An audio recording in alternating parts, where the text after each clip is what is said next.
Towson University just had TUJDay, and as Chris George tells us, it had a very special guest. That was just me in Miami last year. Towson University's Mass Communication Department gathered in the West Village Commons March 4th for the annual TUJDay event, a celebration of journalism for students and faculty. The event included panel discussions and speakers. Senior Carly King found a lot to take away.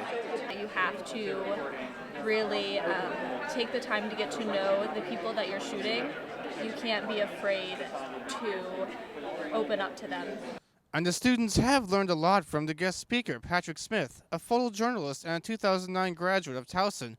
He was excited to be back on campus again. The architecture around the campus obviously has changed.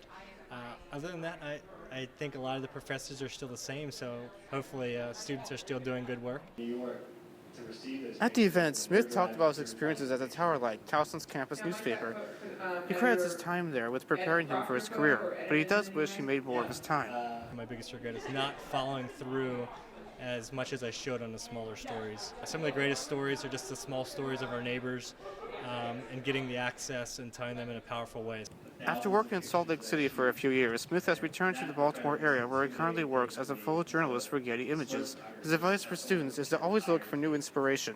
Have good taste, find people who are doing great work in this industry, professional or students.